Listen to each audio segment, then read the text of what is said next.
밀도차를 이용한 나만의 장난감 만들기 활동을 여러분과 하게 된 저는 주월중학교에서 과학을 가르치고 있는 윤부연입니다. 안녕하십니까? 여러분에게 이런 질문을 한번 해볼게요. 스타이로폼 1kg과 쇠공 1kg을 어떤 것이 더 무거울까요? 눈치채셨습니까? 1kg과 1kg은 같겠죠. 그렇다면 스타이로폼과 쇠공을 물에 같이 넣으면 어떻게 될까요? 둘 다 뜨거나 둘 다 가라앉을까요? 똑같은 질량인데, 똑같은 무게인데? 사실 그렇지 않죠. 쇠공은 분명히 가라앉을 겁니다. 그렇다면 과연 1kg과 1kg인데 어떤 차이가 있을까요? 두 물질을 1세제곱센티미터씩 만약에 떼어내서 저울 위에 올려본다면요, 당연히 쇠가 무거울 겁니다. 그리고 그 질량값을 재보면요, 7.874g이고요. 스타이로폼은 0.015g입니다. 다시 말하면 스타이로폼은 물에 넣으면 뜰 것이고요. 쇠공은 물에 넣으면 가라앉을 거예요. 결국 물에 뜨고 가라앉은 것은 질량에 의해서 결정되는 것은 아닙니다. 같은 부피에서의 질량값, 바로 똑같은 부피에서의 질량값에 의해서 뜨고 가라앉는 것이 결정된다는 거죠. 어떤 물질이든 크기가 커지면 자연스럽게 질량과 부피가 커질 수밖에 없을 겁니다. 따라서 질량과 부피로는 이 물질이 무엇인지 알 수 없다는 거죠. 하지만 어떤 물질이든 단위 부피당 질량값을 재어보면 아무리 부피가 커지더라 할지라도요, 똑같은 부피니까 1세제곱센티미터당 질량값은 변하지 않게 되고요. 결국 그 값은 이 물질이 무엇인지 알려주는 순물질의 고유한 특성이 됩니다. 그럼 매번 물질을 1세제곱센티미터씩 떼어내서 비교한다면 굉장히 어렵겠죠. 그러지 않으셔도 돼요. 어떤 물질을 질량을 재고요, 그리고 부피를 잰 다음에 질량을 부피값으로 나눠주면요, 자연스럽게 1세제곱센티미터당 그램값, 즉 단위 부피에서의 질량값을 알 수가 있다는 겁니다. 어떤 물질이라도요. 여러분이 너무 잘 알고 계시는 아르키메데스의 원리에 나오는 저 순금 왕관도 그것의 부피와 질량을 따로 잰 다음에 나누어주면 질량을 부피값으로 나눠준 것과 같게 되겠죠. 그래요. 질량을 부피로 나눠준 값, 단위 부피당 질량값을 우리는 밀도라고 하고요. 이 밀도는 당연히 순물질을 확인할 수 있는 그 물질만의 고유한 특성이 됩니다. 밀도란 무엇인지 선생님이 네이버 지식백과에서 찾아보았어요. 그랬더니 물질이 얼마나 빽빽하게 구성되어 있는가 이렇게 설명하면서 사과로 설명하고 있더라고요. 딱 봐도 빽빽한 정도가 다르잖아요. 빽빽한 것은 밀도가 크다. 빽빽하지 않고 성긴 거는 밀도가 작다. 하지만 여기를 보시면 깨알같이 같은 부피라는 말이 나와 있습니다. 그렇습니다. 아무리 성기다고 할지라도 엄청 부피가 커지면 결과적으로 들어가는 사과수는 똑같겠잖아요. 그래서 같은 부피에서. 식용유와 물도 한번 비교해 보겠습니다. 지금처럼 물을 준비하고 식용유를 준비했는데요. 식용유는 큰 통을 준비했어요. 어떤 게 무거울까요? 당연히 식용유인가요? 하지만 물을 넣어보고 통에다가 물을 넣어보고 식용유를 넣어보면요, 식용유가 뜨죠. 양도 더 많은데 더 가볍다는 건가요? 식용유와 물도요, 똑같이 1세제곱센티미터씩 떼어내서 만약에 저울 위에 올려놓는다면 물은 1g인데요. 식용유는 0.93g 정도 됩니다. 역시 마찬가지로 가벼운 식용유가 물 위에 뜨게 되겠죠. 이렇게 뜨고 가라앉는 것을 결정하는 것은 질량값이다? 아니에요. 같은 부피에서의 질량값이에요. 우리는 그것을 밀도라고 이야기합니다. 바로 이 밀도차를 이용해서 오늘은 나만의 장난감을, 너무나 간단하지만 재미있는 나만의 장난감을 만들어 볼 거고요. 그 준비물 살펴볼게요. 준비물로는 소금, 물감, 식용유, 종이컵, 바이알병, 공깃돌, 실리콘, 그리고 스포이트와 송곳이 있으면 되고요. 간단하게 어떻게 만드는지 살펴보도록 하겠습니다. 실리콘을 이용해서 동물 모형과 물체 모형을 만들 건데요. 일정한 양을 떼서요. 저는 지금 공 모양으로 만들 건데요. 이렇게 3가지를 떼고요. 저는 칼로 잘라봤는데 가위로 자르는 게 훨씬 더 안전할 것 같습니다. 그리고 이렇게 둘둘둘 말아주는데요. 이때 실리콘 작품을 만들 때 크기가 너무 크면 안 되거든요. 바이알병에 들어갈 수 있는 크기를 만드는 거를 기억해 주시고요. 저는 비치볼을 만들었는데 이렇게 색깔을 이용해서 3개씩 만든 다음에 붙여주시는 거예요. 그리고 나서 여기 안에 작은 쇠구슬을 넣어줄 건데요. 쇠구슬은 공깃돌 안에 들어있습니다. 이게 잘 안 열려서 여는데 조금 신경을 써주셔야지 쇠구슬이 도망가지 않습니다. 그리고 이 쇠구슬을 저렇게 송곳이나 아니면 송곳은 위험하다고 생각하시면 스포이트를 이용하셔가지고 꼭꼭꼭꼭 눌러서 넣어주십시오. 이렇게 넣어주신 다음에는 반드시 마지막으로 이 쇠구슬을 실리콘으로 막아주셔야 돼요. 그렇지 않으면 액체에 닿아서 녹이 슬 수가 있거든요. 이렇게 모형을 만드신 다음에는 종이컵에 물을 담고 실리콘 모형을 띄워서 적당한 밀도를 가지고 있는지 확인하시고요.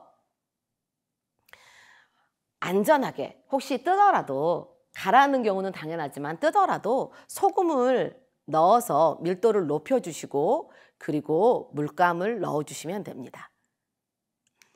사실 제가 해보니까 물감은 시간이 지나면 가라앉는 특성이 있기 때문에 이렇게 플러스펜에 잉크를 이용하는 것도 좋은 방법인 것 같습니다. 스포이드를 이용해서 파란색 물감을 바이알병에 중간 정도 담아주시고요. 실리콘 모형을 넣습니다. 그리고는 이제 식용유만 넣어주면 끝이에요. 가득 넣어주셔야 돼요. 그리고 뚜껑을 닫으시면 됩니다. 이제 저와 실제로 장난감을 만들어 가 보실까요? 준비물을 보시면 준비물은 간단합니다. 실리콘 모형을 만들 수 있는 실리콘들이 있고요. 이것의 무게를 조절할 수 있는 공깃돌, 그 다음에 물이 있고요. 물에 바닷물 색깔을 표현할 수 있는 물감, 그리고 당연히 식용유가 있고요. 그리고 그것들을 넣어줄 바이알병이 있습니다. 거기다가 종이컵도 있고 소금 밀도를 높여주기 위해서 그리고 가위와 스포이드가 있는데 여기에 송곳이 있으면 좀 더 나중에 공깃돌을 넣을 때 좋을 것 같습니다. 그럼 지금부터 모형을 만드는 것에 대해서 제가 보여드리도록 하겠습니다. 사실 모형을 만드는 것은 이 과학적인 원리와 크게 상관은 없지만 그래도 예쁘게 만들어줄 필요가 있기 때문에 모형을 만드는 것도 매우 중요할 것 같습니다. 실리콘들을 이렇게 잘라주시고 칼로 잘라주셔도 되는데요. 저는 저번에 칼로 잘랐는데 아이들이 다칠 수도 있으니까 가위로 이렇게 잘라주셔도 좋을 것 같습니다. 여러 가지 모양이 있을 수 있기 때문에 다양하게 만들면 될 것 같은데 저는 지금 가장 간단하게 공 모양으로 만들도록 하겠습니다. 이렇게 실리콘들을 자른 다음에 이거를 자르기 전에 먼저 굴려줘도 좋을 것 같아요. 이렇게 살짝 굴려주고요. 이렇게 만드셨으면 이것들을 이렇게 붙여주시기만 하면 됩니다. 그러면 조금 비치볼 느낌이 나죠. 이것을 아주 예쁘게 잘 만들 필요는 없지만 기왕이면 다양한 형태로 물속에 띄우는 것처럼 나타나니까 물고기 모양을 만드는 것도 좋을 것 같습니다. 아니면 아이들이 좋아하는 김밥 이런 걸로 만들어 주시면 부담 없을 것 같아요. 이렇게 공 모양이 됐잖아요. 그러면 이제 여기에다가 공깃돌을 넣어줄 겁니다. 왜냐하면 이게 너무 가벼우면 기름보다 너무 가벼우면 떠버릴 수가 있기 때문에 기름과 물의 중간 정도의 그런 밀도를 가지고 있으면 되잖아요. 이 공깃돌을 열 때에는 옆에를 열심히 눌러서요. 이렇게 빼주면 됩니다. 얍! 아니 이럴 수가. 이렇게 흘릴 수가 있습니다. 조심을 해주시고. 여기에 송곳을 이용하면 저는 처음에 송곳을 이용해서 영상 찍을 때는 했었는데 송곳을 이용하면 좋은데 아이들한테 할 때 조금 위험할 것 같으시면 바로 수업 시간에 활용한 스포이드를 이용하셔가지고 구멍을 내시고요. 여기에 많이 넣으시면 오히려 가라앉는 문제점이 있거든요. 그래서 이것을 5개 정도만, 저는 6개를 넣도록 하겠습니다. 여기에다가 이렇게 잘 넣어주시면 돼요. 그리고 나서 다시 꼭꼭꼭꼭 눌러주시면 안심하게 들어가겠죠. 근데 이런 상태로 물에 넣으면요, 당연히 녹이 슬겠죠. 그래서 하얀색 실리콘을 이렇게 2개를 준비하셔갖고요, 뚜껑을 만들 거예요. 뚜껑은 이렇게 하셔가지고 뚜껑은 이렇게 하시면 빛이 빨린 것처럼 됐죠. 꼭꼭꼭꼭꼭꼭 눌러주시고요. 아, 역시 이쪽도 필요하겠죠. 그러면 다시 이거를 이렇게 꼭꼭꼭 예쁘게 넘어가고요. 살짝 잘라주시고 꼭 만드셔가지고 여기다가 이렇게 붙여주시면, 우와, 선생님처럼 미술에 재능이 없어도 그럴듯하게 만들어졌어요. 이때 공깃돌을 될 수 있으면 모양에 따라서 아래쪽에 넣어주세요. 이렇게 넣었을 때 아래로 내려가니까요. 이렇게 넣어주시고요. 자, 완성되었어요. 다 만드셨으면 반드시 다이알병 안에 쏙 이렇게 들어갈 수 있는지 확인해 보셔야 돼요. 나중에 안 들어가면 곤란하니까요. 그 다음엔 물을 준비하셨으면 이제 물을 넣을 건데요. 아무래도 물이 예쁜 파란색 바닷물이면 좋겠죠? 그래서 물감을 떨어뜨려볼게요. 아까도 말씀드렸지만 이 물감이 아래로 가라앉는 성질이 있어서요. 물감 말고 플러스펜 잉크를 사용하셔도 좋을 것 같습니다. 그리고 참, 물을 넣기 전에요, 얘를 한번 떨어뜨려 볼게요. 얘가 둥둥 떠야 되잖아요. 가끔씩 이게 둥둥 떠지 않을 때도 있어요. 그러면 소금을 이용해서 물의 밀도를 높여주는 방법이 있어요. 선생님은 굳이 둥둥 뜨고 있어서 넣지 않아도 되지만 안정된 장난감을 위해서요, 소금을 넣어볼게요. 그러면 밀도가 확실히 커지니까 장난감이 훨씬 더 나중에 안정적으로 만들어지겠죠? 이렇게 잘 저어준 다음에 그 다음에는 이제 넣어볼게요. 사실 실험이 어렵진 않아요.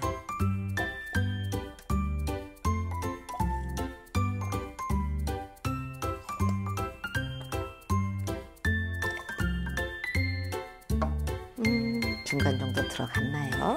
그러면 아까 들어갔던 이 녀석을 잘 꺼내서 넣어줄게요. 퐁당, 잘 떠있네요.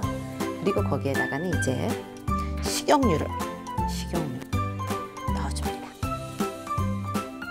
식용유 넣어줄 때요, 될 수 있으면 공기방울 안 생기게 살짝 기울여서 쭉 눌러주시면 돼요. 기름이 물에 뜬다는 건 너무 잘 알고 있지만 그래도 예쁜 모형 위에 기름이 이렇게 들어가면서 훨씬 예쁜 장난감이 된다는 건 기분이 참 좋죠?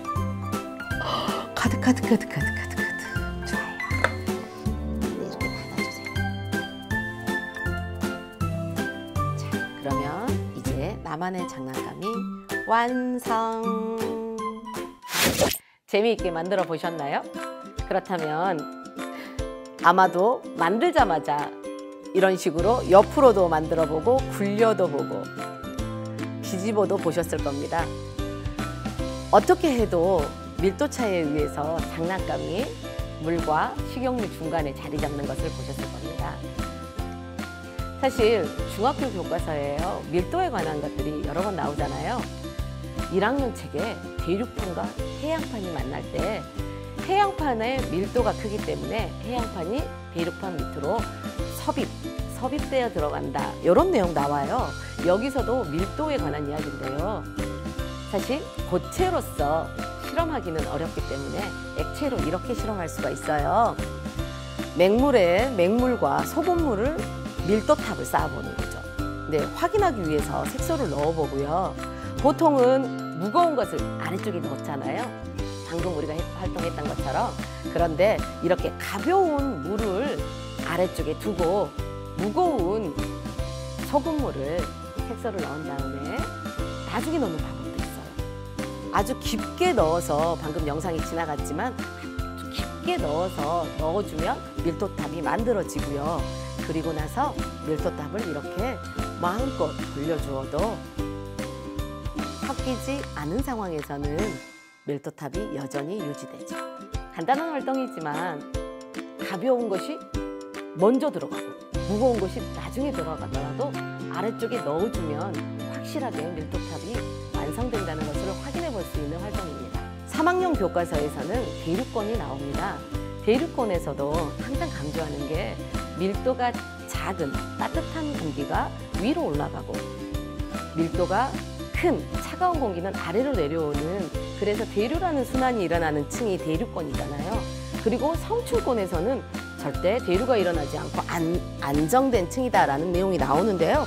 그것을 확인해 볼 수 있는 실험이에요. 영상에서 나왔듯이 찬물하고 더운 물을 미지근한 물에 담궈 보기만 하면 돼요. 그리고 나서 저렇게 바이알병 속으로 처음에는 따로따로 놔두면 따뜻한 게 올라가잖아요. 근데 이렇게 붙여주면요, 병 안에서 서로 만나요. 그러면서 조금씩 미지근한 물이 가운데로 들어옵니다. 와우, 밀도 놀랍죠? 어떠한 상황에서도 이렇게 만들어지고요. 그걸 그대로 꺼내셔가지고요, 뚜껑을 닫으신 다음에 저렇게 찬물과 더운 물에 밀도탑을 쌓는 것도 좋은 방법. 실제적으로 찬물과 더운 물에 밀도탑을 아까 소금물처럼 스포이드로 하기에는 조금 어려울 때도 있거든요. 그런데 이런 방법으로 만들어 두면 생각보다 아주 오랫동안 밀도탑이 섞이지 않고, 차가운 것과 뜨거운 것이 밀도를 결정하는구나, 여기에서 조금 더 밀도를 더 잘 이해할 수 있게 되는 거죠. 3학년 책에 조금 더 가면 전선면도 나와요. 전선면 실험이 그렇게 쉽지 않아서 집에서 해보기는 좀 힘들 수도 있지만, 이렇게 2개의 병을 준비한 다음에 일단 찬물을 위로 해봐요. 그러면 확 섞이는 모습을 볼 수가 있습니다. 그리고 이번에는 따뜻한 물을 위로 하면 이렇게 안정되겠죠. 아까 나왔던 실험에서는 성층권 있잖아요. 성층권이 저렇게 안정돼요. 그런데 이 2개의 공기를 이렇게 물을 이렇게 기울여 보면요, 그 경계면에서 따뜻한 물과 차가운 물이 바로 섞이는 게 아니라 기울여졌다가 섞이고 있는, 이렇게 구분되고 있는 모습을 볼 수가 있어요. 실제적으로 전선에서도 저런 일들이 일어나거든요. 그리고는 따뜻한 물이 저렇게 위로 올라가는구나, 따뜻한 공기가 위로 올라가요. 그래서 전선면에서는 상승기류가 있고 구름이 만들어지고 단열 팽창하면서 비가 내리거든요. 이 상승기류를 여러분이 눈으로 확인하고 있는 그런 모습입니다. 이렇게 오늘 밀도 차이를 이용한 나만의 장난감 만들기부터 시작해서 교과서에 나와 있는 밀도 실험 3가지를 소개해 보았는데요. 어떠셨어요? 재미있으셨어요? 밀도라는 것은 우리 일상생활에 매우 관련이 있습니다. 그래서 방금 소금물처럼 다른 물질이 혼합되어도 밀도가 높아지고요.